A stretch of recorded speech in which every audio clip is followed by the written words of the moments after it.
arranged to function, not to impress. He set the women down near the hearth, placing them gently on the floor where the warmth would reach them without crowding.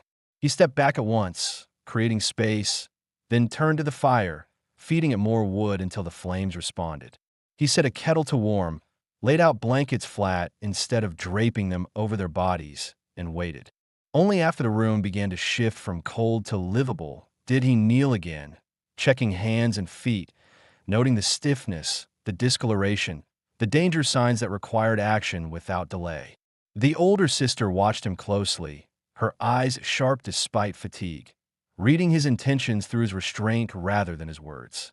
Silas slid a tin cup of warmed broth across the floor within reach and leaned back against the table, deliberately removing himself from their immediate space.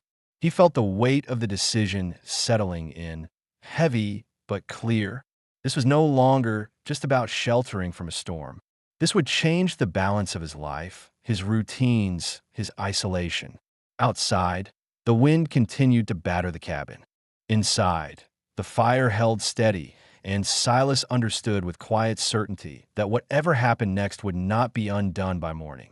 Silas did not sleep that night, not in any way that resembled rest. He remained seated in the straight-back chair near the wall, boots still on, hands resting loosely on his thighs, listening to the cabin adjust around unfamiliar weight and breath. The fire settled into a steady burn, wood popping softly as heat pushed moisture out of the logs, and the storm outside lost some of its violence, shifting from a roar into a constant, grinding wind that pressed snow against the walls and roof. The older woman stayed awake longer than he expected. Her eyes followed him whenever he moved, not with panic, but with focus sharpened by years of knowing what happened to people who relaxed too early. When Silas added water to the kettle, she watched his hands. When he shifted the blankets closer to the fire, she noted the distance he kept. Every choice he made registered, and he was aware of it in a way that made him more careful, not less. The younger sister stirred sometime after midnight. It was not a full waking, more a shallow movement, a low sound caught in her throat as her body reacted to warmth returning too quickly. Silas stood at once, not rushing toward her, but moving close enough to assess without crowding.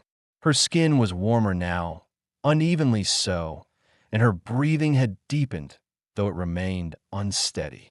He recognized the signs of exhaustion layered with sickness, the kind that lingered long after the cold released its grip. He poured a small amount of warm broth into a second cup and set it within reach, then stepped back again, giving the older sister space to decide whether it would be taken. She hesitated only a moment before lifting it carefully, supporting her sister's head with one arm while guiding the cup with the other. Silas watched without comment, relief settling in him quietly when the younger woman swallowed without choking. As the night wore on, he took inventory of what would be needed come morning. Extra blankets would have to be pulled from storage. The trail south would need checking for signs of pursuit or movement. His rationing plan for the remainder of winter would have to change. None of these thoughts came with resentment. They arrived as adjustments, the kind made when circumstances shifted and refusal was no longer practical or decent. When dawn finally reached the cabin, it did so without color, the light pale and cold through the frost-clouded window. Silas rose slowly, joints stiff, and added wood to the fire before stepping outside to assess the damage from a storm. Snow lay deep across the yard, drifts pressed hard against the barn doors, fence lines nearly swallowed. The world looked altered, as if the land itself had drawn a line between before and after.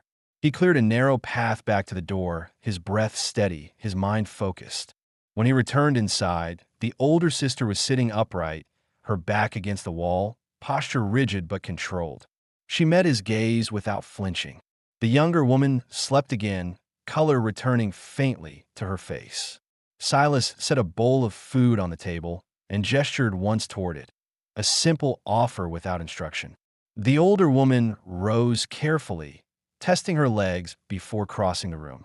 She ate slowly, never turning her back to him, never rushing. When she finished, She placed the bowl where he could reach it and spoke her first words since he had found them, giving her name and her sister's. Her voice steady despite the strain beneath it. Silas listened, nodded once, and responded in kind, stating his name and nothing more. No explanations followed. No demands were made. Outside, the storm had passed, leaving behind a changed landscape. Inside, something quieter had begun, not dramatic or fragile, but deliberate, shaped by caution, necessity, and the shared understanding that survival now depended on more than one person. By mid-morning, the cabin no longer felt like a temporary shelter, but a space under quiet negotiation. Every movement measured as three people learned the limits of one another without stating them aloud. Silas split the morning between necessary work and careful observation, aware that leaving too long could invite risk, but hovering too closely could undo what little balance had formed. He chose tasks that kept him visible without crowding, mending a broken chair rung at the table, sharpening a blade near the window, letting the sound of routine establish that nothing sudden would happen here. Neshoba moved with controlled efficiency despite her weakness, repositioning blankets, adjusting Tala's posture so her breathing stayed even, her focus absolute. She checked her sister's forehead with the back of her hand, then her pulse, her expression tightening for a moment before settling again. Silas noticed the pause and filed it away, not as alarm, but as information. He retrieved dried herbs from a small tin, set them beside the kettle, and explained in few words how they were used for lingering chills, offering knowledge rather than instruction. Neshoba accepted them with a short nod, her eyes assessing not the herbs, but the restraint in his tone. Tala woke slowly this time, confusion giving way to awareness as she took in the room, the fire, the unfamiliar ceiling beams. Her breath caught, and Silas felt the tension before it showed in her body. He stepped back at once, placing distance between them, and spoke quietly, grounding her with simple facts. Where she was, that the storm had passed, that she was safe for the moment. His voice stayed level, unhurried, giving her room to decide what to believe. Neshoba took Tala's hand, steadying her, and Tala's shoulders eased a fraction, trust settling not fully, but enough. Food followed when Tala could sit upright. Silas prepared it deliberately, keeping his back half-turned, narrating only what mattered so nothing felt hidden. He set the bowl down and stepped away, watching from the corner of his vision as Tala ate carefully, each movement cautious, strength returning in uneven steps. When she finished, she surprised herself by standing without assistance, swaying only once before regaining balance. Neshoba's hand hovered near her elbow, ready but not interfering, and Silas recognized the familiar instinct to protect without diminishing. Later, Silas stepped outside to check the perimeter, scanning the fence line where he had found them, noting how quickly the land erased signs of passage. Snow softened edges. Wind flattened stories. Whatever had driven the sisters here would not be easily traced, and that knowledge settled heavily. He reinforced a weak section of fence, marked the trail with fresh cuts only he would recognize, and returned with snow clinging to his boots and a decision forming quietly, not spoken yet, but no longer avoidable. Inside, Neshoba had moved Tala closer to the window, letting her feel daylight again. Tala watched the land with careful interest, absorbing the open space, the absence of threat. When Silas entered, she met his eyes briefly and thanked him, her voice low, steadying as she spoke. He acknowledged it with a nod, neither deflecting nor expanding the moment, allowing gratitude to exist without obligation. As the day wore on, they shared the cabin without friction. No one claimed territory. No one tested boundaries. Silas adjusted his routines, placing tools higher, moving a stool closer to the fire, small changes that spoke of accommodation rather than control. By evening, Tala's color had improved. Neshoba's stance had softened just enough to suggest exhaustion rather than vigilance, and Silas understood that the storm had not been the real crossing point. The choice to remain careful, to stay present without pressure, had already begun shaping what this place might become.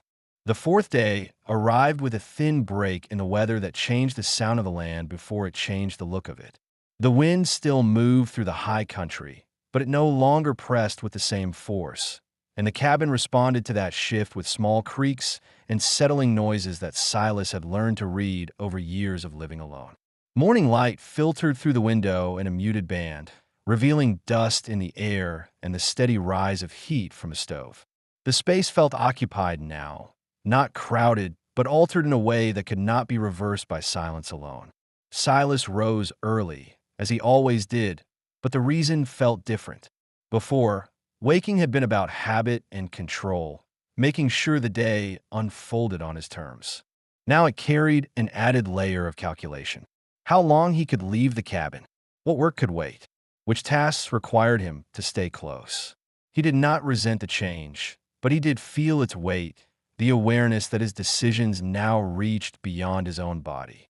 He stepped outside with measured care, closing the door gently behind him rather than letting it fall shut. Snow still covered most of the ground, but the surface had crusted over, strong enough to hold weight in some places and deceptive in others. He checked the barn first, ensuring the latch had not frozen, then moved along the shorter fence stretch nearest the cabin. Each step was deliberate, not from fear of injury, but from the quiet understanding that being careless now would affect more than himself. Inside, Neshoba had already risen. She stood near the table, her posture straight despite lingering fatigue, examining the layout of the room with a focus that went beyond curiosity. She noted where Silas stored food, where tools were kept, where space opened and narrowed. This was not intrusion. It was assessment. Survival demanded awareness, and she approached it with discipline. When Tala stirred on her bedding near the stove, Neshoba moved to her immediately, offering support without urgency, her movements confident but restrained. Tala's strength had improved, but not evenly. Her legs held, her balance followed, yet her breath still caught unexpectedly, reminding her of how close she had come to failing her own body. She did not speak about it. Instead, she focused on small actions that grounded her. Folding a blanket, straightening a kettle, standing by the window, and tracking the slow drift of clouds across the open sky. Each action was a quiet test, and each success eased a tension she had carried since waking in an unfamiliar place.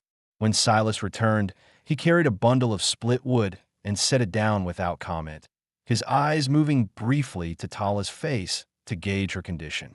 He noticed the steadier color in her skin, the clearer focus in her gaze, and allowed himself a moment of internal relief that did not surface outward. He asked one practical question about